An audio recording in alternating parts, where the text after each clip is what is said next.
All right. Thank you so much for taking time out today to come in and spend some time with us to receive some information about math, and so we can have some conversations to really just support all of you the best that we can. And so I am Tiffany Diaz. I am the new Math TOSA this year alongside Gabriel Ward, and it's a pleasure to be here with you. Let's see.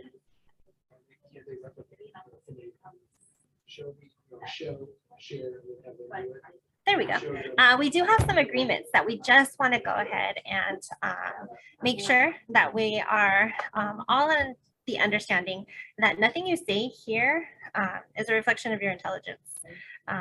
Math sometimes can give off some anxious vibes, and so we are going to talk around math some today and feel what it feels like for a student and teacher.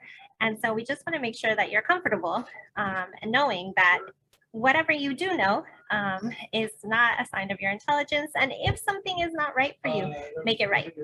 So we are going to have some examples that maybe are a sixth grade example, a kinder example. And so we don't want you to dismiss it like, oh, I don't teach kinder or I don't have sixth grade. We want to make sure that you know what we're showing can be adjusted throughout. Okay, so if it doesn't seem right, then we can make it right. And we'll go ahead and jump into our first activity. So we thought this would be great because not only is it connected to the two district adopted curriculum, essentially, or supplemental curriculum, but the idea is it's an activity or instruction routine that we like to do with students. So this is where students essentially, or in this case, adults, are comparing and contrasting two different things, finding the similarities, finding the differences. And so it's a low floor, high ceiling, because really there isn't a wrong answer, right? It's anything that you can say that might be the same about these two entities or different. Now, for the right side, we lump together the 612 version, which would be My HRW, along with the K5 version, which is Think Central. So I'm going to open it up. If you wouldn't mind either unmuting and sharing something that you think is the same between these two platforms, or if you'd rather feel more comfortable in the chat, by all means. But because it's an intimate group, we'd really love to hear some of your voices. Gosh, I don't know. I think, well, Dreambox, when I think of Dreambox, I think of where kids can explore. They can get practice in different domains and explore, and they are able to choose, where I think that, you know, Holt and Think Central is more like teacher driven sometimes, you know, like they're assigning things that are more specific and driven to where they need to, the standards they need to learn, where Dreambox can, well, it can be both, but it seems to be right now kids get more choice, maybe. I don't know, that's what I think. That's beautiful. Thank you for being brave and the first one to volunteer. Could anyone add on to that or chime in with anything they might be able to you know, to see from their perspective, whether it be a different grade level that you work with at your site and or just your experiences with it?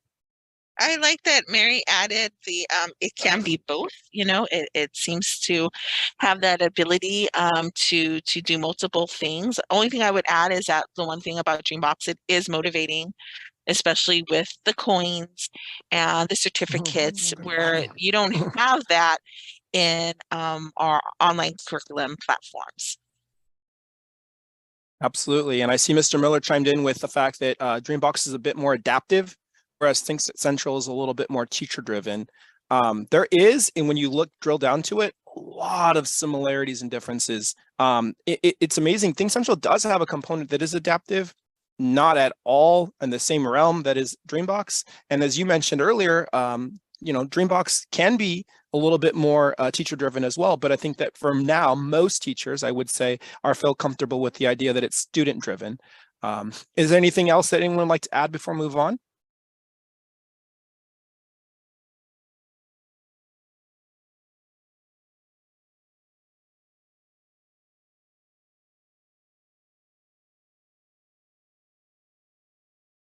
All right, it seems like we had some good information. The one thing we do want to make sure throughout the course of our time together, we want to make sure you understand some of the things that we can hopefully share with teachers, and at least bring to your staff. So one of this is, I mentioned already, an instruction routine. It's considered to be a low floor, high ceiling activity. But in this case, also want to highlight the idea that a lot of times teachers may not know all of the things, and we're still learning, right, all about these two platforms. So if these are the district things that we have available at our fingertips. We want to make sure teachers know what they potentially can do to be able to leverage to the fullest extent these two platforms. So by all means, if you're thinking your teachers or staff may not know as much yet about Dreambox or potentially even Think Central or MyHRW, let us know and we'd be happy to share more of that information. So that leads us into our goals. What are we trying to accomplish today? Go ahead, Tiffany. Great. Our learning outcomes today is connecting NPDL with NCTM, the National Council for Teachers of Mathematics, and the TQE process from DNA, equitable practices, and what can our math team do for you?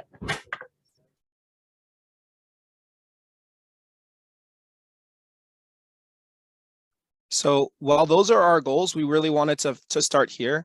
And we've worked with some of your staffs and or some of your quads. And so some of this information may be something you've heard before, but it needs to be said, which is to say that, you know, we know that our students and our teachers, right, are coming off of, and all of us really, a pandemic. And so to be able to say this is just a normal year, it wouldn't be right. So the idea is that we have and acknowledge that there is a lot of this unfinished learning, but we do have available to us documentation, research that's been done to be able to say, acknowledge this, now move forward. What are the things that we need to do to be able to support and meet the needs of all learners? This slide really, to me, encapsulates a nutshell, which is to say, you can't potentially teach all things. When we know that there's so many gaps or so many things that students didn't have time yet to learn because of the lack of time with teachers, because of the lack of time in schools, and all of these reasons. So really, we need to make sure we identify what is most important for me as a teacher in my particular grade level, and then be able to center myself and say, okay, if that's what's most important, how am I going to be able to spend more time to address those things that are most important, and the things that maybe aren't as critical for my particular grade level, how might I be able to just either maybe not spend as much time or not really linger there with an emphasis on those things that aren't as critical to my grade level? So this takes us to the idea of, well, if you know that there are important things that are most important, and you know you need to be able to spend time on that, what are those? How do my teachers, how do I know whether I'm kinder or whether I'm sixth grade, how do I know what's most important to me? So I'm going to show you real quickly, and I'm going to end the share for a moment and take you over to the math website, because I think it's really important to see where teachers can easily access the essential standards for their particular grade level. So give me a moment, pause that one. Now that the essential standard documents that Mr. Ward is going to show us right now pertain to K-8.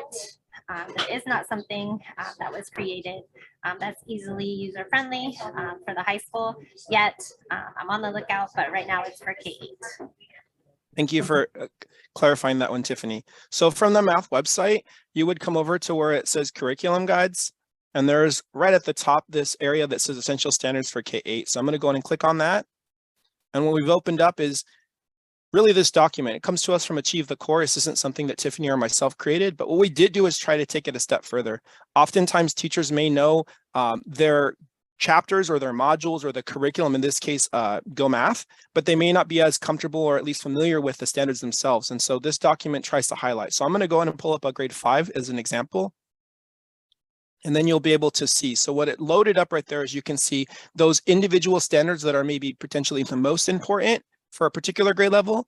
And what we did, actually Tiffany did, was to be able to identify where does that lie within our curriculum. So for example, any of those green squares are the most important for a particular grade level. So in this case, 5th grade. And we can say, okay, if I'm really looking in chapter 1, 2, 1, 3, 4, 5, that's where I'm really exploring the place value system. Those are the chapters that I'm probably going to want to spend more time, because in this case, it is a major cluster. So again, trying to really help us all out and understand what is the most important concepts that we need to teach. Not to say that any of them aren't important, but they're not critical. And so this has done a lot of work to be able to kind of look at, when we go backwards mapping, when we think about the progression, how do standards build? We don't necessarily need every teacher to understand, hey, what does that look like and how does it change from here to there? This work has been done for us so we can understand to say, where is it that I'm going to spend the most amount of my time, given the fact that I'm probably going to spend a little bit longer in each area because my students warrant that. So let me go ahead and stop that and jump back into our presentation. But I did feel that it was important for us to know that the resources are there available for us, and that if teachers are trying to map out, hey, what are we doing for the rest of the year? Or what am I doing in this given month? We are hopefully utilizing this document to be able to make the decisions for us, or at least help us make those. Also, I wanted to jump in real quick and say that when we are choosing those Dreambox assignments, based on the data that we have from SMAP, we are really looking through those essential standards, choosing those as well for the assignments that we're choosing for our students. Yeah, it was great. So when I know Mrs. Kastner had said she was working with her teachers to be able to set up the assignments in Dreambox to be able to coordinate or correlate with their performance on the NWEA, it's a great idea to be able to leverage what are the most essential standards so that I can make sure I'm picking domains that are more critical to my particular grade levels. So let me go ahead and move to the next slide. So this next portion of this document, addressing unfinished learning, really looks at what we really want to drive home with you for the most part through our time together, which is to say we want to make sure we're looking at including each and every learner. We want to make sure we're looking about through the lens of UDL. We're looking through the idea of incorporating the progression of all learning really when it comes to math, which is the CRA, which is to say we need to have concrete manipulatives in front of us touching the math. We need to be comfortable drawing math, and we also need to be able to understand how does it look like more in an abstract manner. It's these multiple representations that are really going to make a collective understanding for our students. The next one says identify learning gaps through instruction. So the idea that we have built quite extensively within our district, the idea of Dixon, Nolan, Adams, or DNA math. And we want to make sure we come back to that and say, how can we use that to leverage what is good instruction? And then the last one there, which is say capitalize on commonalities, not differences. We know that for the pandemic itself, it was probably hit hardest for our students that many of us serve within our own district, which is to say the English language learners group population, as well as students with disabilities. So we want to make sure we're saying, what are we doing for these groups of students that isn't just good for some learners, it's good for all learners. So that takes us to our next slide, which is equity. And both Tiffany and I have had the pleasure of reading this book. It's phenomenal. And so I'll let her go ahead and take this away. All right, so a really powerful quote from this book is teachers act as gate openers rather than gatekeepers when facilitating critical thinking and helping all students see themselves as constructors of knowledge. Okay, so if you need to add a book to your list, I would definitely recommend choosing a CE framework for equity in the math classroom. Pamela Seda and Kendall Brown are fabulous authors and real easy read, but super powerful. They talk about equity as a journey, not a destination. An equity framework can act as a lens for framing all of our educational decisions, making sure that we're providing equity for student engagement and academic growth. And now that we're getting this data, we know that we really need to frame all of our decisions and all of our planning on student engagement and academic growth. So we're going to go ahead and look more into equity and UDL on the next couple slides. So according to the authors, in order for this to be able to happen for our students, really two things need to be occurring. First, the teachers need to shift their focus a lot more from answer getting techniques to a lot more sense making techniques. And we'll explore more kind of what that looks like. But the big idea is we need to focus on the ideas and a lot less on just purely getting answers. And I know that's a shift for many of us. Step two, teachers need to give students choices, not only choices about what they're learning, but how they're learning in the classroom. If we come from the perspective, which maybe you think of more the traditional lens of math, a teacher is the person that has all of the knowledge, and they're kind of really almost like the banking system, depositing all of these ideas in the minds of our students. I would say that we're not necessarily going through the idea of sense making, nor are we giving students choice if we're showing them this is the way to be able to solve whatever particular concept or whatever particular idea that we're doing. We know that in some classrooms, there's an idea that there's many possibilities. And that's one of the things when we go into model lessons, we talk about with students, right? There isn't just one way, there's different ways. Let's honor each and every single voice in the classroom, and let's see all the different strategies that students might be able to use to be able to tackle this problem. What makes sense for you might not make sense for someone else, but it's our job to be able as teachers facilitate it so that kiddos have an opportunity to try to at least see and make sense of someone else's particular strategy or a way about going about things. So let's go ahead and explore a little bit more with two separate scenarios. So let's look through the lens of division. Right. So let's look through the idea of classroom A. So we have classroom A, a teacher is working hard on trying to teach their students division. He or she is really driving home the idea of the mnemonic, which probably you're familiar with. It's divide, what's dad, mother, sister, brother. You know, we're dividing, we're multiplying, we're subtracting, we're bringing things down. We're doing all of these things that quote unquote will produce an answer. So there's that idea. We're doing these steps to produce an answer. Let's contrast that with a separate scenario. Let's look at a different classroom where teacher is talking about division, still same concept, but here we're looking at through the idea of number lines. What do we see happening on that number line? Oh my goodness, how many jumps do you see happening there? Wow, where are we landing up? How much is each jump going through? Then you could look at through the idea of a bar model or tape diagram, as they're sometimes referred to. Oh my goodness, I see that we have a total of how many of those parts? How much is the size of each one of those various parts? So you can very much see that there's an idea that we can definitely follow steps and produce an answer, or we can look at various representations and make a better understanding collectively of what is division. Now, that's not to say that we don't get to the algorithm. That is one of the components, but there's one where we're focusing a lot more on visuals, a lot more on thinking. And I think that's one of the things that I found, and it's kind of, some teachers blows them away, is my students can do potentially the algorithm. My students can follow steps and get an answer. But when I ask them to actually think, to reason, to make sense of these things, that's when they struggle. And that's because a lot of times we might have a lot more answer getting techniques with a lot less sense making. And that's a call that we need to make sure we're trying to address. How do we push more for kiddos to make sense and reason through what is actually happening when they're doing certain steps? So sorry, that's on me. Screen flash there. So just an idea, and we want to make sure we try and highlight that. You know, yes, we talk about these things. We talk about focusing on sense making, but what does that look like when we're working with our students? We talk about giving them choice. What does that look like when we're doing activities, instruction, day in and day out with our students? So Tiffany is going to do another instruction routine with us. And I wanted to highlight real quick too, in our conversations with teachers on the last slide about how they're facilitating these conversations. Some teachers we have found feel like there's not always enough time to be able to do version B because it does take more time. But when we're talking about going deeper instead of making sure we cover all the concepts deeply, and we are using that time to be able to deeply understand, when we're giving our teachers some freedom to be able to use strategies for B, they are obviously seeing great growth in their students. So we just really encourage our teachers that we have met with to give it that time to be able to use all those strategies. It feels heavy, I know, for teachers right now that we're trying to make up so much lost time. But in making that up, then like Gabriel clearly stated, then we're not making sure that they understand and they can think through these strategies. And so they're not going to be able to take them with them in the same way. Thank you, Mr. Ward. All right, I hope that you'll play some math with me, please. Go ahead and take a look at your screen. There is A, B, C, and D. Which one doesn't belong? Take a second, a minute to think about which one doesn't belong. And how can you justify your answer?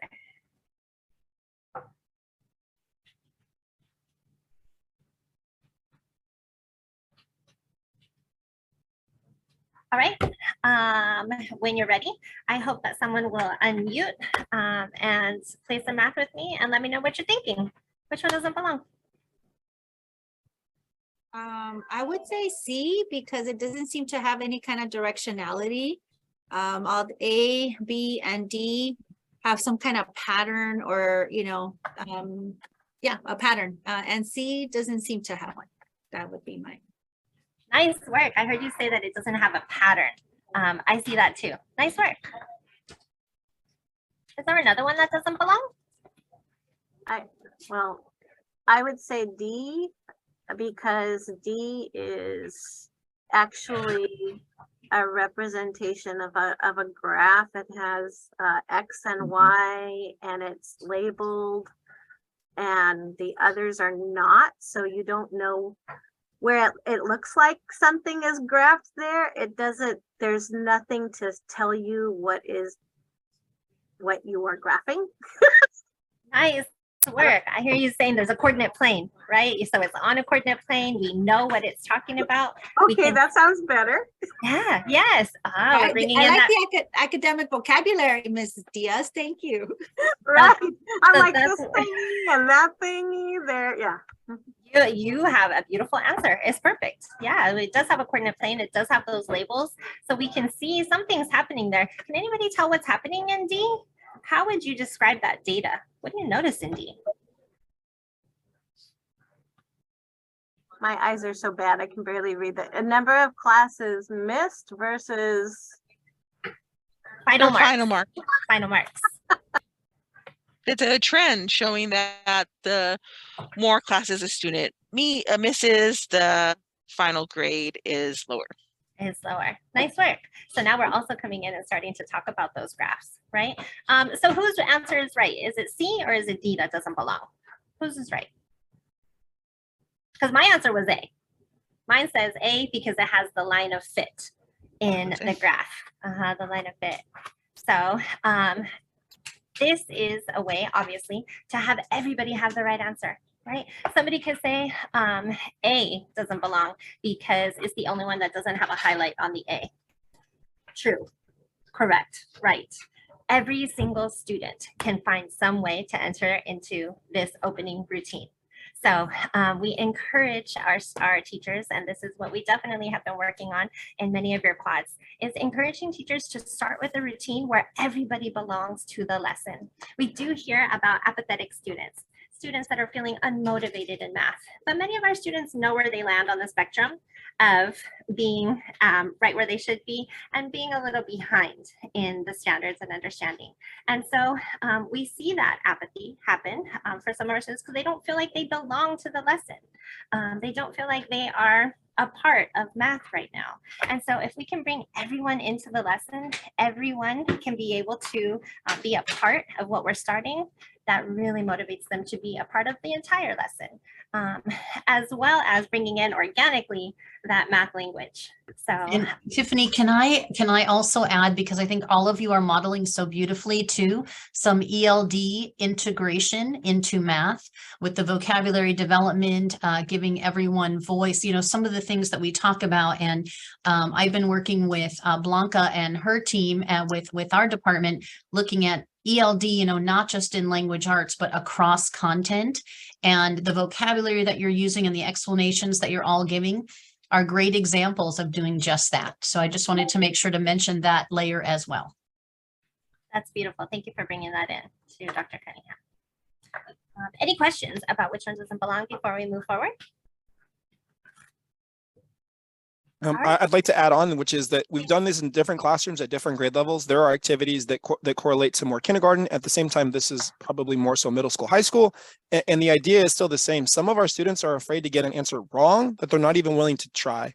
These are activities that be able to help kids kind of help build up their math identity, help them feel like they belong, as Tiffany said, but also acknowledge like there isn't a wrong answer. You could offer up any of these things and justify it, which is truly important when we think about the success on SBAC, because we know one of the areas that students are going to be graded on is how well they can perform on the ability to justify their thinking, right? And so these particular instruction routine allows students that platform for them to be able to select answers and then be able to justify the reasoning behind those. Mr. Ward, I forgot to put the link in, but can you show us really quick on the math website where all teachers have access to these? Oh, sure. Give me a second. Earlier we had talked about, make sure, yeah, that's seeing that. The essential standards, same website, but here we're going to come to the instruction component of it. And so let's just say, for example, we looked at TK-2, we'll do 3-5, middle of kind of many of us here.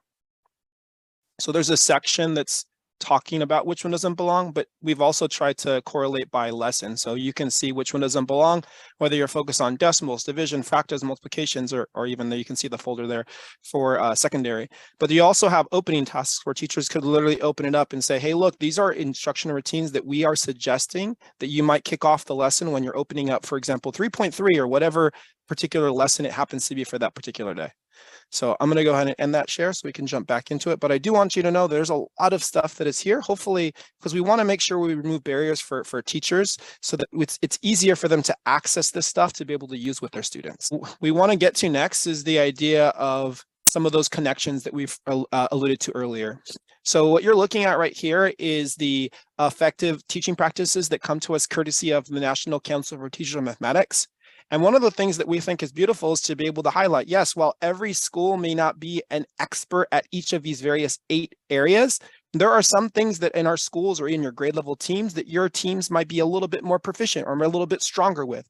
And so we'd like to be able to say, you know, let's focus on where are the strengths and the areas that we need to build upon. But here inside of these 8 effective teaching practices, this is where lies the idea of the TQE process. In fact, was in a meeting the other day with the teacher, and she asked, she goes, is the district still doing DNA math? And I said, well, we are the district and we're still talking about it. So here we go. It's the idea that DNA mathematics that the district invested quite heavily in really pulls from these ideas. It's not just some consulting group, just not some entity that came in and talked about some of their own beliefs. This is what the National Council for Teaching Mathematics are saying. And so that TQE process, which you can see that image on the left, is really highlighting those 3 components of the effective teaching practices, which are to say, we are using tasks that promote reasoning with our students. We're using purposeful questions as the teacher so that I can probe not only the ideas and the thinking of my students, but I can push the thinking forward for the kiddos that get it already. And I can also support through scaffolding the kiddos who aren't there yet. The idea of evidence, we want to make sure we're constantly collecting evidence. The idea that we use these assessments, and yes, we do. We have our NWEA, we have our CASP assessments, we have these common assessments we use throughout the course of the learning year. But when Tiffany and I go into a lesson and we model one with the classroom, we're using the TQE process more often than not, and we're able to collect this evidence, and we can learn a lot from students in that 1 hour or a shorter amount of time because of the questions that we're probing and because of the task that we're using. So this idea that, yes, there are 8 effective teaching practices according from this National Council for Mathematics, but TQE lies within them. We really want to make sure that that is an emphasis on a regular basis of what we are doing with our students day in and day out. So that takes us to the next one, which is this idea of what is the TQ process? So the TQ process isn't just something that you do with word problems. In fact, when we did that earlier routine, whether it was the same, different, when we looked about the idea of Dreambox versus Think Central, and we're doing the activity what we just did earlier with the graphing, that is the TQ process. How so? How does that connect? Well, we gave you a task. We were asking you as teachers or the facilitators of the lesson questions, and we're collecting evidence. Which of my students really understand the idea of, oh, that has a downward slope or that has a positive slope? Which of my students are still working through the idea of making sense of, hey, what is this context that's being modeled here? All of these things that we're collecting as evidence so that we can be informed as teachers to make those next decisions. So the TQ process isn't necessarily just something that you plug and play with only certain things. It's really how we approach every single lesson we do with math, whether it be an opener or whether it be a word problem or whether it be whatever it is we're doing within the mathematics lesson. Because we know, according to NCTM, according to what we all acknowledge within the mathematics community, this is good teaching. And this is something that we want to make sure we drive home. So I hope that moving forward, not just today, but throughout the course of this year and the next few years that come, when teachers ask, or they won't, hopefully they won't even ask, are we still doing DNA math? Because it is a component and an entity of what we believe in when we talk about what is good math instruction. So I want us to be able to watch a clip because sometimes I know it's a lot to hear, but it's a lot better for us to be able to kind of see with our students. So what we have here is a group of 6th graders, and they're working on dividing fractions. And so let's see if we can cue this up so that it can play for us. Seems like it's spinning. Hopefully it doesn't give me the wheel. There it goes. Class, we've been focusing on working with fractions. We're going to explore a problem with fractions today. You're going to work in your groups, and then we're going to discuss what you get as solutions. So here's the problem. Douglas ordered 5 small pizzas during the Great Pizza Sale. He ate 1/6 of one pizza and wants to freeze the remaining 4 5/6 pizzas. Douglas decides to freeze the remaining pizza in serving size bags. A serving of pizza is 2/3 of a pizza. How many servings can he make if he uses up all the pizza? And so what are we trying to find out? Yes? How many servings can he make if he uses up all the pizza? And so now you've got the situation. You know what we're trying to find. Work with someone next to you on a plan and go ahead and solve it. You can get started now. 4 and 5, 6. And so you got 5 small pizzas for 5. So what are you doing? I drew some models. Okay, what'd you draw? I split one of them into 6, 6, and I took and crossed out one. and the rest I put them in thirds since each serving size is 2/3. Okay. So I said 7 and 1/6. 7 and 1/6. Yeah. Do you agree with them? I'm going to ask you to talk about that later. Okay.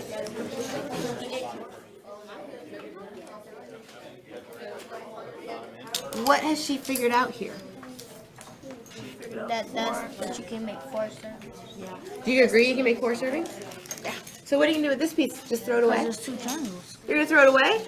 No, you're gonna freeze it. I am gonna freeze it. So look, I got a piece here and a piece here that wasn't put in the So bag. you put both of them together. And then I can make another one. Okay, so go ahead and do that. So how many servings did you make? 1, 2, 3, 4, 5, 6, 7. 7 servings, but what about this? What are we gonna do with this? Put it in the freezer. You can put it in the freezer. How much of a serving would it be? It will be 1/2. 1/2. Do you agree No, it's 1/2? 1/4, right? Oh, because 2 can make a serving. Ah, so how do you know that's 1/4? Because these both is 2, and then put this. Because there's 4 parts of it. Got it. So we're going to talk about that with the whole class soon, okay? Okay, class, come on back. I've heard 2 answers that we're going to discuss.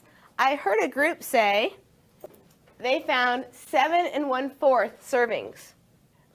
I heard another group say that they found 7 and 1/6 servings. So now we have a dilemma. Since they can't both be right, we need people to defend their answers. Yes. I said that is 7 and 1/6 servings. Why? Like when I drew this model, I drew like a model of six. So then I took out one 6. Wait, so when I look at your drawing, I see that you made how many circles? 5. You made 5 circles. Okay, what did you do with them? I put the first one I split into 6. This one? Okay. Yeah.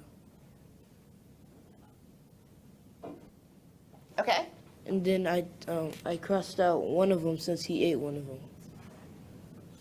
So we have this 4 and 5, 6 pizzas. Then what did you do? I put the rest and I split them into thirds Why? because like since each serving size is 2/3, so I can actually count 2/3 that's 1 serving, another 2/3 that's 1 Okay, serving. so how many servings do we have here? That's so 2/3 would be 1 serving. So then that would be that's 1 serving. And I took one third from the first one and 1/3 from the second one. That would be our second serving. Yeah. And you're shaking your head, yeah, that's sort of how you did it too, right? Is that sort of how you did it? Yeah. So then where'd you get the 7th serving from? I knew that like 1/6 would be like half of 1/3, so 2/6 would be 1/3. So So you're saying that right there became our another serving. 7th. Yeah. Okay. And I know you probably want to watch more, but I think that that's probably been enough for us to be able to kind of jump into what our purpose was, which is to say that is good math instruction, but that takes us back to what is a big emphasis within HLPUSD, which happens to be in this case, the NPDL. So how might you be able to find some of those correlations? I could absolutely justify each one of those things, or at least where I see it, but I would rather you experience it and you be able to justify it yourself. So I'm going to go ahead and open it up. I'd like you to be able to think. Did you happen to see any character education, any citizenship building, any communication, any critical thinking and problem solving, any collaboration or any creativity? What might you have noticed throughout that mini clip that we just witnessed? How does that potentially see or show NPDL 6Cs prevalent? And so whether you prefer to put in the chat or if you would feel so kind as to unmute, we'd love to hear from you. We're not looking for a thesis, but maybe just I saw this and here's where I saw it. Collaborating, having engaged in the conversation and questioning and trying to figure it out and and conversing the different perspectives, that's what we need and to be able to. So there's thinking. Obviously, you're thinking right now. The process, like I'm speaking with you guys right now. Yeah, we all thinking right now. There's there's a thinking process is happening, generating, and highlight the different parts of the brain that maybe in math is one side of the brain that is just thinking them 2 + 2, 4, but now you have to think about creatively how to compose what do I say, how do I say it? So that will, I'm sure that's highlighting another part of the brain at the moment. That's the whole aspect of the NPDL, right? That can be done and it's okay, but it takes time, right? That's the whole idea. So the lesson, the problem is going to be a little longer, and that's the challenge. At the same time, that our math teacher, in the sense like, oh, I got to get it done because I cannot devolve for one word problem 10 minutes. Like we're never gonna end to the end. And there is that general idea, especially as we move up in the grades, right? That I have to cover all of this. But when we bring it back to, yes, you covered all of that information. How much were the students thinking? How much were they processing? Were they taking in your information? And do they understand it? And do they know it if you get to the end very quickly and on time? And it's that one simple question that Julie Dixon uses and we use constantly is we pose those questions and then we ask, what's 2 + 2? 4. How do you know? What proof can you show? Right? That's what she's using there, having those students explain and justify their thinking. So that is such a powerful question to use in every single lesson. How do you know? That starts that thinking. Thank you so much for speaking about that. That's right on point. Would anyone like to add on to what he said? Maybe defend any of the other things you might have seen in addition to the collaboration?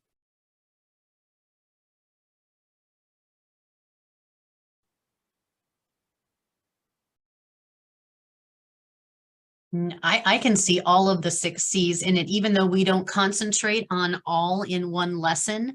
But if you look at what they're doing, and I know we want to hear more from principals, but one of the things I really like about looking at a video is we have that shared experience that then we can have discourse about what we're seeing about the student math discourse and how Julie Dixon led it. But administrators, what else did you see of the 6 C's?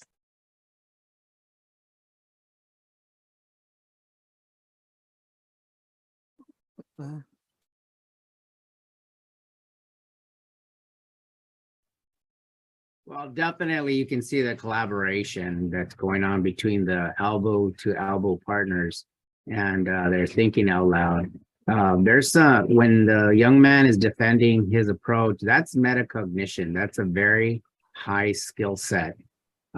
So it shows how that classroom is functioning. Thank you, Gilbert. I love how you said that too, that's something that the teacher has set up, is a management system where students can take risks and where they're prompted and encouraged and motivated to learn together and share their knowledge. I think that's a safe environment for them to work in. They feel emotionally safe to be able to share and collaborate with one. So that also speaks to the citizenship piece too, because there's been a lot of that built in prior and everything they do for kids to feel emotionally safe to be able to share out like that. And those opening routines really lend themselves to building that citizenship, because again, if we're bringing everyone in, all answers are accepted, all answers are right, because they're building that justification, like you said, Principal Barraza. Absolutely, right? Everybody's ideas is important. You're safe. We're going to take everything you say, and it's okay if we adjust your thinking. But yes, creating that safe space for kids. Nice work. All right. At the end of the day, the reality is when I'll do, or Tiffany will do some things, and teachers do sometimes ask, like, that was fantastic. I saw so much powerful things, but how does that connect and tie to NPDL? And what I really want to make sure we're making this connection for you, all of you, and we're going to constantly do for teachers throughout the course of whenever we're working in classrooms, or whether it be staff meetings or in a small setting. What is good teaching? What we are saying within the mathematics community, have been saying for years. When we had DNA come out here and they worked with our district for 4 years, and what was that, like maybe like 6-7 years ago, that was NPDL. That is NPDL, because that is good teaching. So this idea of, how is what you were talking about there, how is that NPDL?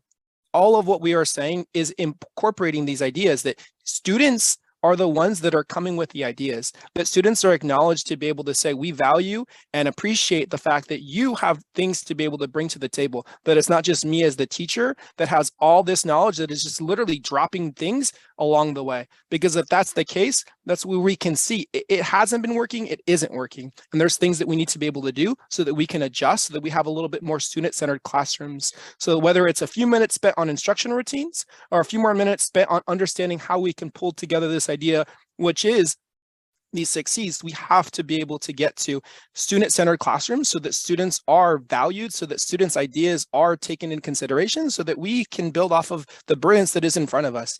Each and every kiddo has something to bring to the table, and it's our job as educators to be able to highlight that, to give them that space to be able to share it.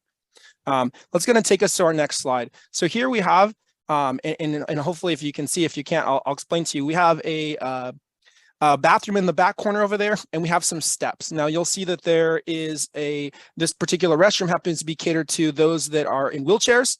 And so we have an issue, clearly, right?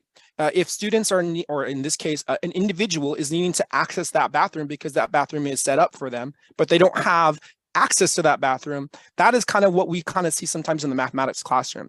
Kiddos need access to grade level standards. Kiddos need to be able to learn, quote unquote, whatever it is important at their particular grade level, but sometimes they can't get there. So as teachers, we need to see, or as leaders, how can we be able to construct environments that are a little bit more accessible to them? So that takes us to our next slide. So you think about, oh, okay, well, I'm going to go ahead and provide access, right? And people need to be able to get to that next level. How am I going to do it? There's 2 different ways you can go about it. You can do a little more haphazardly, where you're just kind of throwing something together on the side there and you're saying, good, now you can get there. You can get up, you can get down, you can access the next level. But it may not be as well thought out. It may not be as perfectly structured as we might like. So if you compare that image on our left to the image on our right, what we're talking about is to say, how can we create some systems, some ideas so that it's a little bit more accessible and it's more well thought out? I was thinking about an example, right? So like, let's say, for example, I was working with a teacher. She said, I believe wholeheartedly that kids might need the resources to be able to touch the math. So let's say, for example, I'm in a 3rd grade, 4th grade classroom, and I know we're doing addition and subtraction. They need base 10 blocks. So I have in the corner of my room, the base 10 blocks, and kiddos know if they need those blocks, they can get up and they can go get them. To me, what does it feel like if I'm a kiddo that I need to get up and I need to use the blocks? How does it make me feel? How do other students see me when I need to get up and go to the corner to go get those blocks? It may be perceived as that, is that as well thought out? Is that as accessible, or at least as thoroughly thought out as it might be, for example, as, hey, kiddos have blocks at their table. They know if they need to bust them out, they can open it up, either their little small bag, or they have a little tray in front of them, whatever it might be. There's different things that we as teachers can do to make the math more accessible. And yes, some things, hey, it works, but we know that there might be even better ways to go about that. The instruction routines that Tiffany and I are oftentimes going out and modeling, or at least sharing or creating resources for, I think are a little bit more to the image on the right, where it's more well thought out. It's a little bit more where, hey, you know what? It's not just haphazardly kind of thrown together. Yes, we provide access, but how are we providing that access for our students? Oops, sorry, I jumped a slide ahead. That takes us to the idea of UDL. And that was one of the components that was mentioned in the unfinished learning research. They said that you need to make sure that you're hitting hard the idea of universal design. Tiffany and I had gone to the National Councils to Providers conference. And one of the things we said in the session, they said, there's a lot of components of UDL, but at the core, it's really all about removing barriers. So how as teachers, how are we as leaders removing barriers for our students so they can be able to access the math that they need truly to be able to do? So to me, we summed up with 3 things. We need to focus on ideas, right? There's a lot less of focus on answer getting techniques, as we saw earlier with the conversation surrounding equity, and a lot more emphasis on the idea of what is it about? What are we talking about? And there are instruction routines like which one doesn't belong. There are instruction routines like same, different. There are things that focus a lot more on the ideas that we're trying to get at, and a lot less on these are the steps to produce an answer. We need low floor, high ceiling tasks. And those have been around for a while. And that's just to say, we talk about our kiddos, and we hear this a lot from teachers, right? Even more so now than maybe before. We have kiddos that really, truly get it. And then we have a group of kiddos who are really not there yet. And we have this wide range. How are we accounting for these kiddos? What we talk about is stop trying to plan for the average kiddo. There isn't an average kiddo. We need to design a little bit more of our lessons and think about including the margins. When we're thinking about the kiddos that are here and the kiddos that are there, we're thinking about what's good for those kiddos is good for all students. And so these low floor, high ceiling routines, again, that are, I would encourage most teachers to use when we're talking about whatever lesson we might be going on to kick us off, to get kiddos to the idea of, you know what, maybe I'm not understanding all of those components, but I could still enter into the mathematics conversation and I can contribute ideas. I kid you not, it broke my heart. I went to a classroom and we were talking about stuff and I asked the students, do you all feel like you are able to share ideas, that we can learn from each other? And one of the students shook his head, no. So I'm thinking, what are we saying? What are we doing to give our kids the sense that they can feel like, yeah, absolutely, I can share things. There's things that I know that I can help my other kiddos, our colleagues or peers in my class learn from. So I absolutely think wholeheartedly that when we're talking about UDL, and I know primarily when it was first designed was thinking about disabilities, this is talking about access for all learners and things that we are doing or not doing to send that message to our students. Multiple representations are huge. Pictures. I told you earlier, I said, we go into classrooms and I've seen kiddos that can be able to divide problems, but sometimes teachers are blown away when, oh my goodness, that student is phenomenal. They can crunch numbers like perfectly. They can produce tons of answers. They can fill out this worksheet. But when you ask them to think, to be able to make connections in and amongst various representations, they might have a hard time. And so it's our job as teachers to provide those opportunities throughout, whether we're learning division or whatever we might be learning, that pictures should be a large component of what we're doing. Not only pictures we're showing students, but students being asked to construct pictures themselves. I think back to one of my colleagues, Brian Mahaffey, and he was saying, he talked to one of his middle school colleagues and they were talking about, we don't draw pictures so much in our classrooms. And it's like, oh my goodness, pictures are at the core of what math is.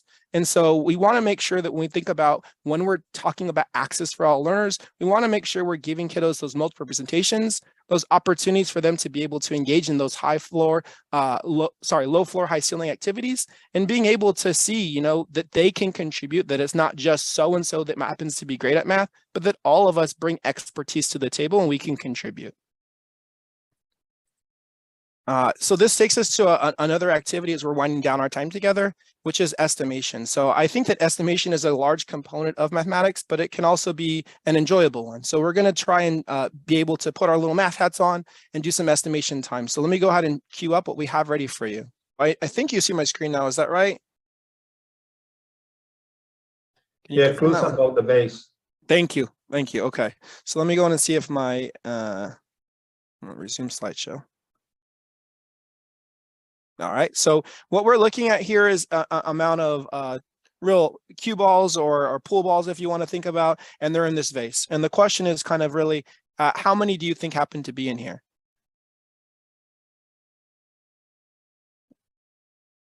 So how many balls are in the vase? Now, we're going to help you out so that it's not just too much risk. It could be potentially anything. How am I supposed to know this?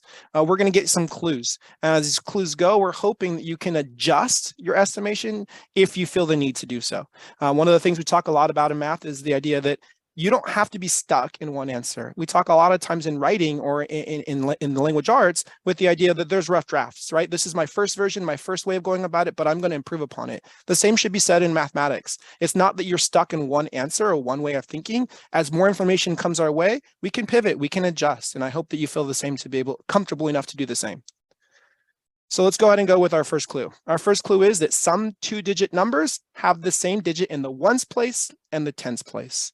The answer for how many of those cue balls or pool balls are in there is one of those numbers. So we're talking about the same digit repeating. So I want you to think about what potentially might it be. Hopefully you have an idea. And look, we helped you out a step further. There's some numbers in the upper left-hand corner. So hopefully when you were thinking about what your estimate would be, it lines up with one of those. Could be 11, could be 22, could be 33, 44, 55, and so on, okay? Let's see if there are any more clues. So if you haven't already, please do us a favor, select one of those numbers. That's your estimate. That's how many you think might actually be inside. Take it a step further. Above the vase, you can see 3 digits. See a 2 on that blue one, a 3 on the red one, and a 1. None of those digits is in the answer. So if you already had an estimate that maybe had a 2 or a 3 or a 1 in your option, I'm hoping that you're going to go ahead and help me out and remove those and pivot. select a different option, because again, we know based on the second clue that that couldn't possibly be one of those. Oh, I see some people in the chat throwing up their estimations. I love it. Thank you. You didn't have to, but if you have one in your mind, I'd love it. So now we just remove some of those options. So it couldn't be 11, couldn't have been 22, couldn't have been 33. Let's see if you had one of those options. Hopefully you pivoted. Let's see what our next clue might be.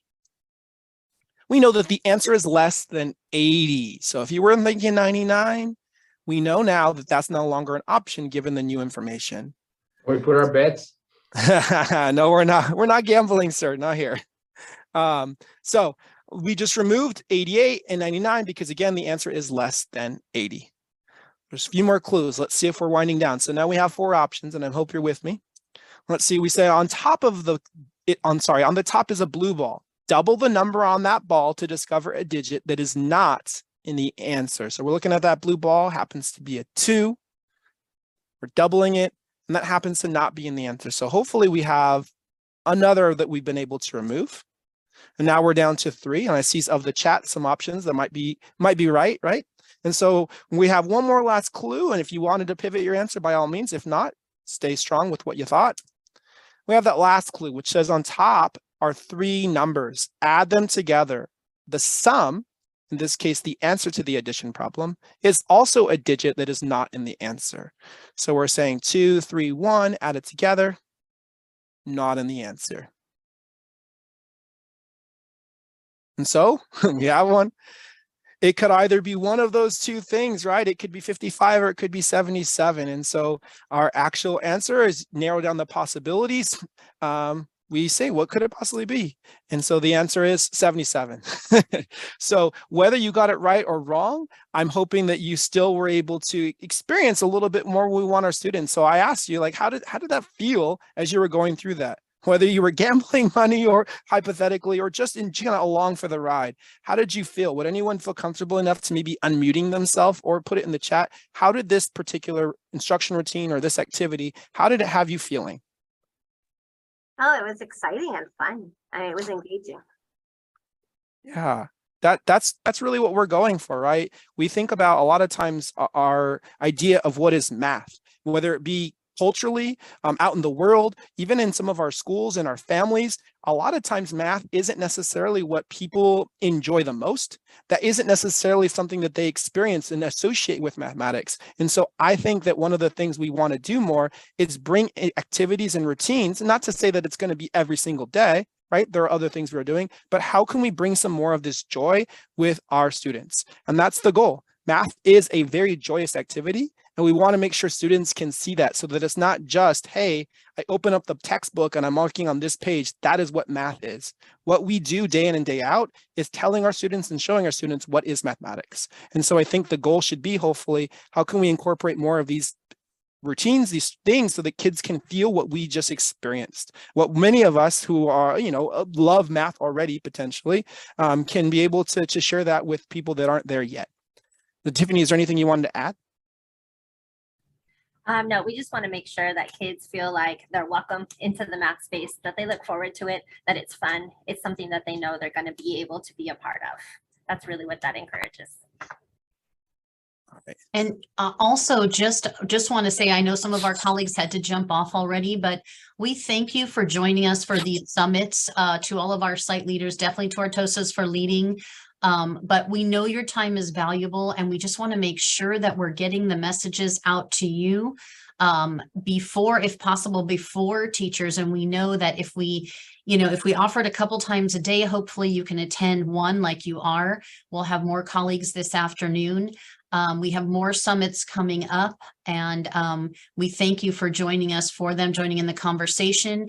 Knowing what to look for when we're walking through classrooms is such an impactful and powerful thing to know as we walk classrooms. As a principal for 18 years, I did that, and it was always so helpful to know, what am I looking for? What is the purpose of my walkthrough? It's not necessarily evaluative at all. It might just be, are we on the same page? Is my 3rd grade team doing the same thing? Not that they have to be lockstep, but are we seeing these kinds of things? The TQE process, the 6 C's, the 4 elements, and everything that was discussed today. So we just want to say thank you for your time. And Ellen, I saw you cheering, so I know you were excited about the numbers. And Gabe, Tiffany, anything else or anything from our principals that you would like to share or feedback for us on if this is helpful for you, these different summits, or what is needed next? What are next steps that could help? I did want to point out as well that we dropped the in the chat, we dropped our math menu that has been created so that you know what supports we can bring to you. Sometimes we know we need a lot of support. We don't know where to go. I'm not sure how to focus. We really focused in. Gabe created a great math menu. Some of the things that you'll see on there are like what's on the screen, the TQE process, fact fluency, discourse, huge, right? Having the kids talk, but how do we purposefully get them to talk about the math? How do we make sure that we include everyone? Problem solving, CASP, Dreambox, effective practices, and that map has many more resources than just that. So we're here for you for any of those resources and anything else that you might need. So we'll email that out to you as well so that you have it in an email. You have that open now. And back to Dr. Cunningham's question, is there anything else that you can offer to us or any feedback, questions that you have for us while we're here together?